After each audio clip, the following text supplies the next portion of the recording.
Hello, and welcome to round 2 of the Parenting Roundabout podcast. I'm Terry Morrow, and I'm here with Catherine Haleko. Hello.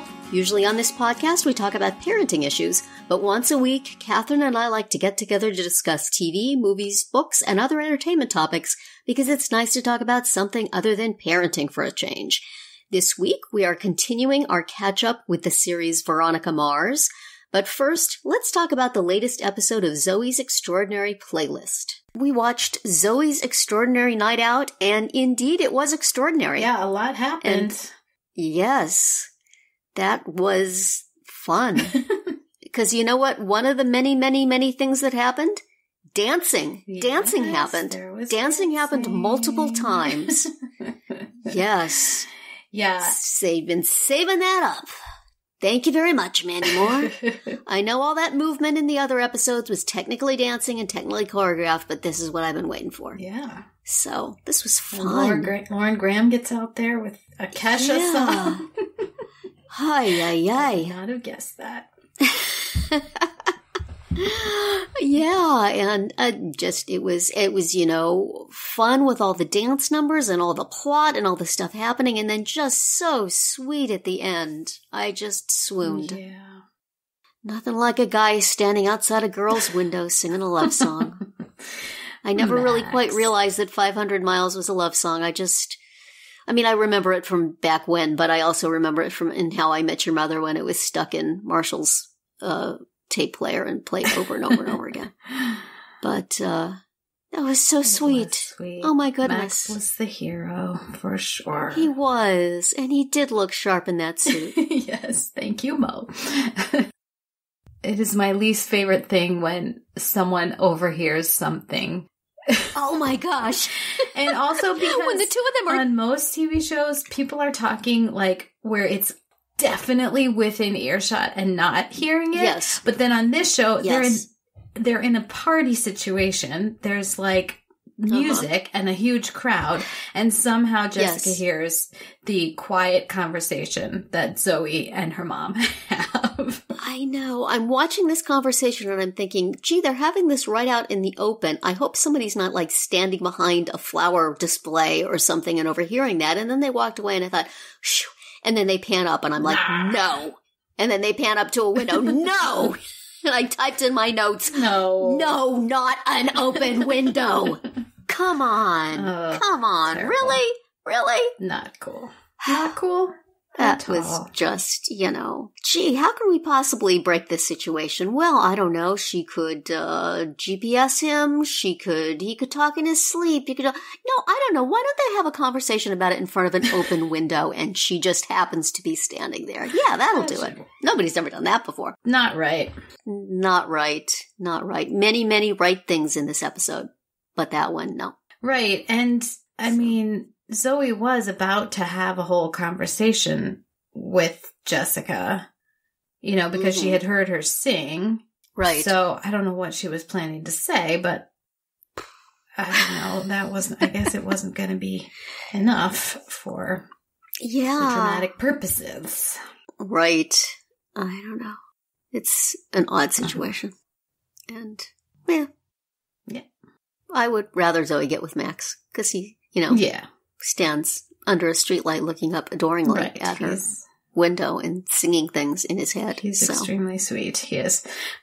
I do agree with Autumn that, not agree with her, but, you know, that breakup was way too easy last week. It really was. So I was. Yes. She seemed pretty flaky, so it seemed like it could be. No. But no. Just go to a different coffee place now. It's a San Francisco. I can't believe there's only one coffee place. One on every corner. I'm quite sure. I think just go next door. I bet they sell coffee.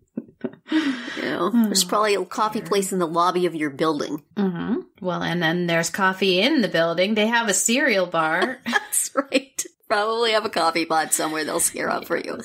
Just leave it alone. Yes, indeed. Yeah. He's so sweet in some cases and so completely dim in others. But gotta love it. I guess that's not unusual. Sweet and dim. Looks good in a suit. But the whole thing of Mitch being home with old friend we've never seen before and we'll probably never see again. Well, he will not want to show his face any longer. No, I guess not. He dropped him. But But they didn't really show him doing anything irresponsible. Was he supposed to? I mean, he may have been drinking Were we supposed to assume? a little. Yeah. But yeah, I mean, I think it was meant to just be an accident. So yeah, I expected that he would do something obviously stupid and irresponsible and on camera. But instead... Yeah, I was anxious about it, you know. That guy who was here before, yeah, he's gone. He did something bad. It's like... I thought he would not give him his medication, or he would, give him something he wasn't supposed to have, or, get a phone call and leave or something. Yeah, it was tense, waiting for something to happen. Seems like they were setting it up. Mm-hmm. Kind of a cheat doing it off. We didn't actually see them fall, right? Did I miss something? No. Okay. Nope, we did not see it. And looks like Joan and Leaf are now BFFs. Yeah, because he came up with a terrible idea that she thinks is great. Will she still think it's great when she's sober? The large amount of alcohol wears off? Good question. We'll find out. I got sick just looking at how much they were drinking. Yeah. Fortunately or unfortunately, about 1.5 beers and I'm either asleep or throwing up. So imagining going out for martinis and shots I would not be a good wingman for such an evening. Yeah. You'd be like telling the bartender, just make mine water. Exactly. Just between the two of us, all I need is some water in the martini glass and maybe some flat Coke in the shot glass. We'll be good. It'll be fine. Exactly. I'll get us home afterwards. Yeah. Even though it was sort of an obvious sight gag, the knocking over the candle or whatever it was into the wall of roses and setting it aflame. I'm with Mo. I kind of like it better that way. That was pretty hilarious. Yes. If blindingly obvious, but still. Right. Sometimes those things happen. Mm-hmm. Do they really drive scooters in San Francisco? They must. They do it everywhere. I don't think they would make this up. But San Francisco is like all hills. I know. So you would either be going at breakneck speed or having to push it up a hill. It seems impractical for that particular location. True. Agreed. I mean, those things are dangerous on flat surfaces. I would think. So. Yes. I liked the part where they were walking and all of San Francisco was walking behind them and singing. That was my favorite. Once they got on the scooter, they were just scooting. Right. Anyway, I enjoyed that episode quite a lot. Possibly more than some of the previous ones. Yeah. Possibly more than any of the previous ones. So there was a lot going on. There was a lot going on. I liked the musical numbers. I liked the dancing. The plots moved forward in interesting ways. Mm-hmm. So I'm looking forward to the next one. Good. And sashaying on over to Veronica Mars, we watched the 6th episode of the first season, Return of the Kane. Some exceptional parenting being done by the rich and famous of Neptune there. Oh my gosh. Ouch. First half of the show, I would not have thought it would be possible to have a worse parent than Papa Kane. But Papa Eccles came roaring through there at the end. Harry Hamlin. Wow. Yeah. Nice vanity-free performance by Harry Hamlin there, playing a frackin' monster. Right. And Lisa Rinna, his real-life wife. Yes. Playing his wife. Sitting and drinking. Drinking her. That was brutal. I did not see that coming. Even when Logan was in his dad's closet picking out a belt, I didn't see that coming. And then, wow. Right. I mean, I kind of flinched earlier in the episode when the dad kind of like threw him across the couch. Yeah. But I still didn't predict that was coming. I mean, that's just, ugh. So, do we have to give Logan a pass now? Right. This is the ongoing humanization of Logan from the psychopath of the beginning of the series to, occasional glimmers of humanity to now. Right. Well, that explains a lot. Mm-hmm. And, that was really sad. It was really sad. And there wasn't a lot of, comic relief in this. No. Story. No, although I am gonna continually be amused by the character we have never seen before who drives the plot for this one episode and is never seen again. There's a lot of kids in that high school. Hello, Wanda. Goodbye, Wanda. Right. Hello, Wanda, mysteriously a good friend of Veronica's who we've never heard of before. Right. Yeah, that was...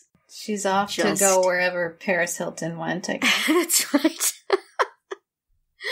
Yeah, there's one classroom way in the back, the classroom at your high school that was the furthest from everything. That's where they put all these characters.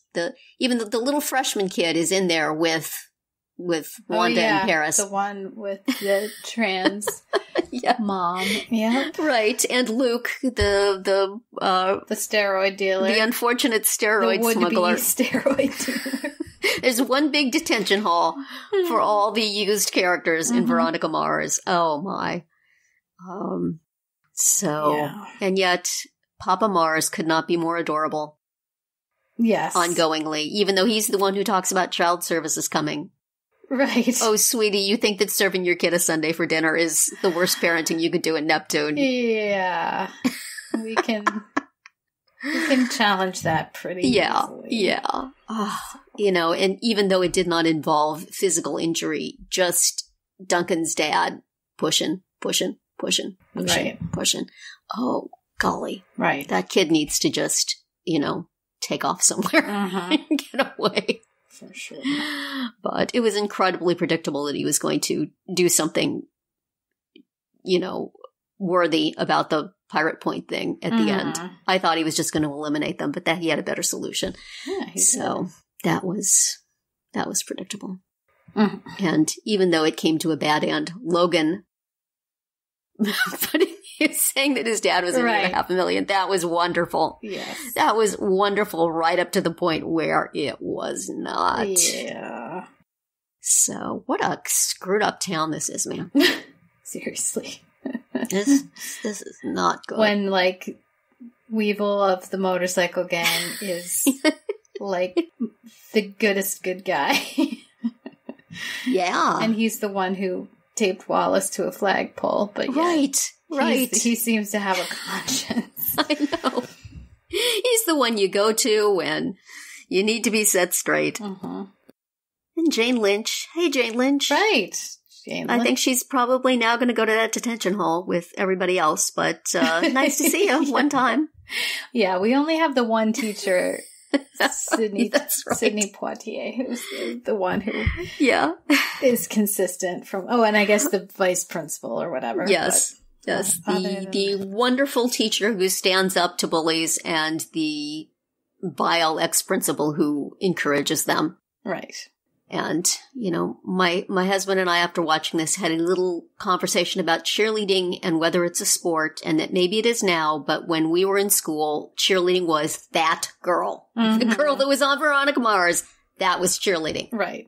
I am better than you. I am cooler than you. Go die somewhere. That was cheerleading. So, not that I still have resentment over it all these years later. No. Many years in the past. Let's see, I'm coming up on, I just passed 40 years. But, nah. I wish them well now. I hope they have cellulite and wrinkles. Things are sagging. That's how you wish sagging them well. when we were in high school. So we're not sagging at all. Okay, so anyway, that was just a absolutely predictably hiss-worthy character, but I was happy to hiss her. Right. Her and Jane Lynch. It was not, neither of those were subtle performances. It was not subtly written. They were just awful. But, anyway, so I guess that was the case of the week, even though it wasn't really I guess the case of the doctored election, which then was redone and was exactly the same. Right. So, okay. Poor Logan. Poor Duncan. I also, against his will. As usual, I couldn't really follow, how Wanda attempting to frame Veronica would help Wanda get into college. Yeah, well, I guess in order to not have this on her record, she had to narc on a bunch of other kids. Right. So, but yeah, that was a twist that did not work. Yeah. At all, I thought. Right. That character seemed to change a lot just in the course of the thing. She was snarling tough girl in the beginning, and then she was giggling with Veronica over Pep Squad at some point, and then by the end she had some dress on that made me think, is this actress 20 years older than everybody else? But she's not. She's younger than Kristen Bell. But they didn't seem to know what they wanted to do with her, particularly, other than to be a foil. Right. To be the to drive the that. art class kids, those lower class art class kids. No. Could nobody rich be in art class? What? Exactly. That was whatever. That seemed, that was somebody's interesting idea of where class breakdown would be in this high school. Mm. But I guess, Papa Kane would not have wanted Duncan taking art. No art for you unless you graduated from your Stanford Law School application. After you graduate from Stanford Law School, you could take an art class. Take art, exactly. Oh, well. Everybody's got problems. Mm-hmm. Poor kids, rich kids, they all got problems. And also, everything about the Lily Kane case is fraudulent. Mm-hmm. But Dream Lily, not very helpful. No. Like, what are you doing here? If you're not going to say something interesting. Just giving fashion advice, ma'am. Mm-hmm. Moving along. Just there to make Veronica feel guilty, I guess. I guess.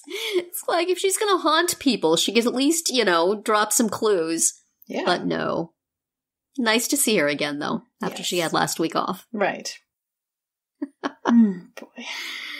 Yeah, could she go haunt Mr. Eccles now for his really crummy behavior? That'd be fine. Yeah.